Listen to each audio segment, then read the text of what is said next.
최근 중국인 2명이 구속됐는데 이 중국인들의 행적이 충격적입니다. 중국인 2명은 왜 우리나라에서 붙잡혀 구속이 됐을까요?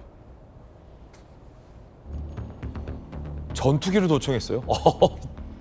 야, 저도 저 안보 담당 오래 취재했지만 남의 나라 전투기 통신을 도청하고 민간 항공기 교신 내용 엿듣는 게 취미다라고 말하는 사람은 처음 봤습니다.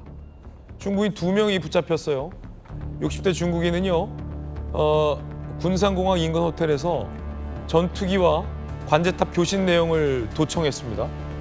군사기밀보호법에 문제되는 거 아닌가라는 궁금증이 있어서 이따가 전문가께 여쭤보겠고요.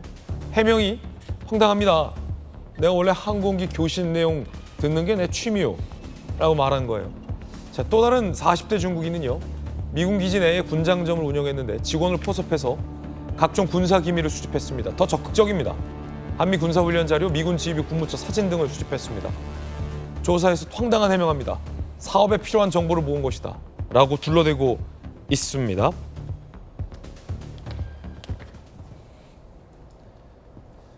국방부 미군 기지 이전 법무실장 출신의 정혁진 변호사님. 일단 이 법적으로 이 해명을 좀 보면 이들의 이 뭐랄까 신상 비하인드에 대해서는 잠시 후에 저희가 또 공개를 할 텐데 그건 잠시 후에 얘기 나눠보고 이 행동들만 좀 보면 괜찮은 행동들이에요. 남의 나라에 와서 남의 나라 군이 훈련하는데 관제탑하고 조종사 파일럿 간의 교신 내용 훔쳐듣고 사람 포섭해서 기밀 자료 빼와라고 하는 거 다 괜찮은 거예요? 일단 놀랄 만한 일이죠. 전 진짜 깜짝 놀랐습니다. 예컨대 우리나라 국민이 뭐 이렇게 취미 삼아 가지고 이런 걸 했다라고 하더라도 이게 중범죄가 될 텐데 이거를 했던 사람들이 누굽니까? 중국 사람이었단 이야기잖아요. 예. 그러면 중국 사람들이 우리나라 군사 기밀에 대해서도 관심이 있을 수밖에 없어요. 왜냐하면 뭐 어느 나라나 마찬가지일 겁니다. 자기 나라의 국익에 그 도움이 되기 위해서 온갖 정보를 다 수집하는 게 그게 뭐 중국만 그러겠습니까? 미국은 안 그러겠습니까? 일본도 그렇고 러시아도 그렇고 다 그럴 거예요. 그런데 거기에 대해서 뻥뻥 뚫리는 그 나라가 이상한 나라인 거고요. 그런데 지금 우리나라 방첩 기능은요, 제가 봤을 때 거의 엉망이 된 거 아닌가? 저 그 생각 듭니다. 특히 군 관련해 가지고는요, 방첩 기능이 4가지가 있을 수가 있어요. 경찰, 검찰, 그 다음에 군으로 치면 옛날로 치면 기무, 지금으로 치면 방첩, 그 다음에 국정원. 그런데 이 4가지 수사기관이나 그 정보기관 중에 3가지 기관은 제 역할을 못하고 있는 거 아니겠습니까? 국정원이 지금 제대로 일을 하고 있습니까? 방첩사도 지금 뭐 다 흩어져 버렸고 검찰 공안 기능 지금 거의 다 없어져 버릴 거예요, 이제. 그럼 남는 거는 경찰밖에 없는데 경찰이 이런 모든 것들을 다 감당할 수가 있겠는가? 더군다나 중요한 건 우리나라에 주한미군이 있고요. 그 네. 주한미군은 세계에서 평택에는요, 세계 최고의 군사 기지가 있고 여기에 제일 민감해하는 나라는 북한이 아닙니다. 그 나라는 중국 아니겠습니까? 그러니까 중국 사람들이 지금 군산공항에 와가지고 이렇게 60대 퇴역한 중국 군인 출신들이 이런 일을 했다라고 하는데 평택에는 없겠습니까? 그러니까 이런 부분들에 대해서 굉장히 민감해져야 되고요. 잘못하다가 이러다가는 한미 간의 연합군 관련해가지고도 이게 삐걱거릴 수 있는 것이 아닌가 참 많이 걱정이 되는 그러한 현실이 아닌가 싶습니다. 예.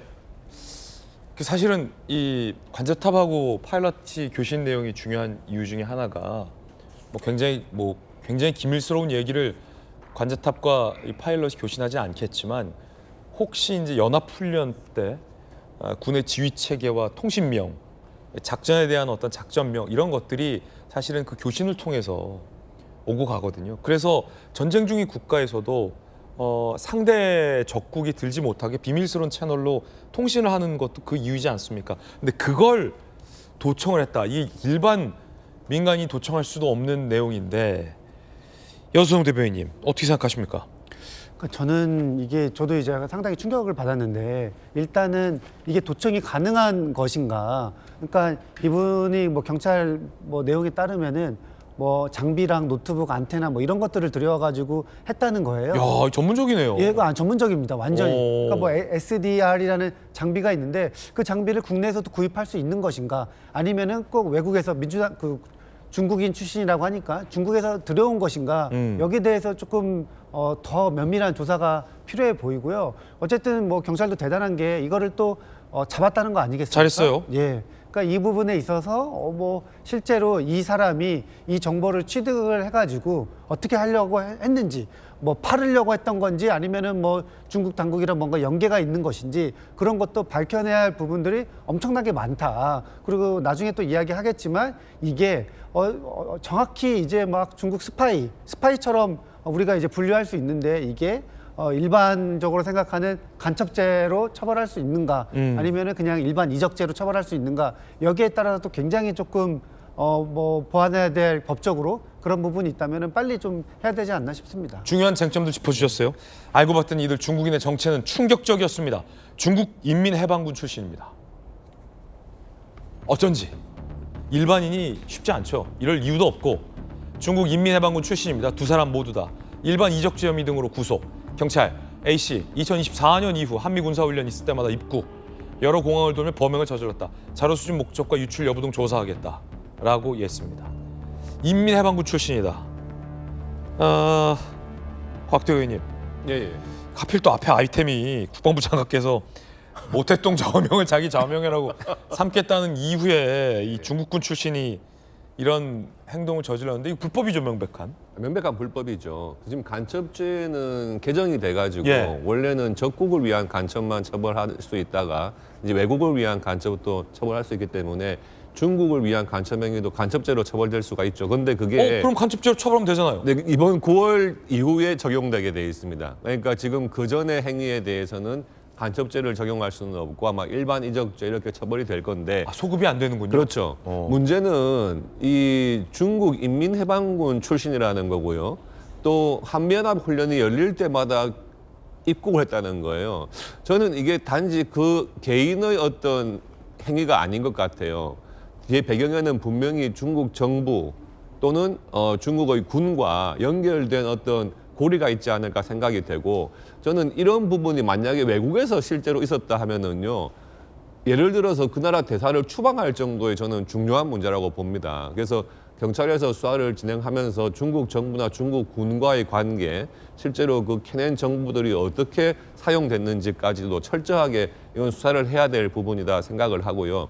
지금 두 가지 사건이 공교롭게 동시에 언론에 보도가 됐습니다마는 저는 이런 사례들이 있다고 봤을 때 실제로 국내에서 활동하는 중국을 위한 간첩 행위는 훨씬 많지 않을까 하는 생각도 들어요. 근데 그것이 지금 우리 정혁신 변호사님 말씀하신 것처럼 우리나라의 지금 방첩 기능과 관련된 이 수사기관들의 능력이 과거보다 굉장히 떨어져 있는 상태이기 때문에 적발을 못하고 있는 상황이 아닌가 되는 그런 우려가 굉장히 좀 많이 드네요. 그렇군요. 제가 이제 국방부 오래 취재해온 기자로서 김민정 의원님 한 가지 좀 걱정되는 건 잘하겠지만 경찰이 잘하겠지만 이렇게 현장에서 체포하고 적발하고 증거 수집하고 발빠르게 수사하는 건 경찰이 굉장히 잘하고 네.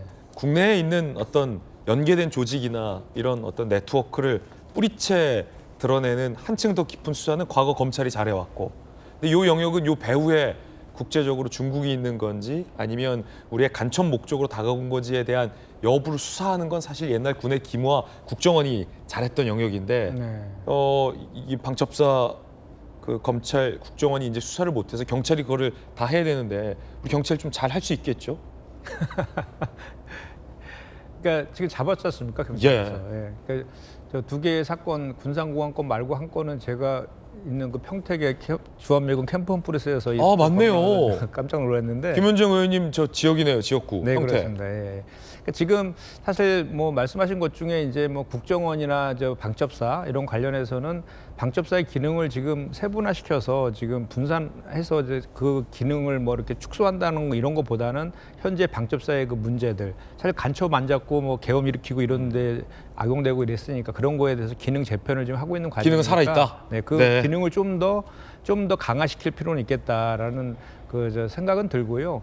말씀하신 것처럼 이번에 이제 적국, 지금 간첩죄는 적국, 지금 북한을 이롭게 하는 경우에만 적용되는 거라서 이건 지금 외국을 위한 군사 기밀 유출의 건이잖아요. 그래서 일반 이적죄를 이제 적용하고 있는 것 같은데 일반 이적죄도 법원에서 이렇게 적용을 하는 것도 오래되지 않았다고 합니다. 맞아요. 저는 그조차도 적용을 잘 안 했다라고 하는데 우리 각 의원님 말 맞다나 지금 간첩죄가 이제 적국이 아니라 외국 또는 이에 준하는 단체로 이제 개정이 돼서 9월 13일부터 이제 시행이 되거든요. 그래서 소급 적용이 안 돼서 이번 사건에는 해당되지 않지만 그런 부분들도 좀 이번에 이제 보완을 좀 했다라는 말씀도 드리고 또 덧붙여서 말씀드리면 이게 지금 중국과의 문제인 것 같아요. 그래서 그 내용들을 철저히 수사해서 그게 마치 중국과의 연계성이 명확히 확인된다라고 하면 주 1대사 등에 대한 뭐 조치라든지 이런 조치들도 뒤따를 필요가 있겠다 이런 생각도 해봅니다. 그렇군요.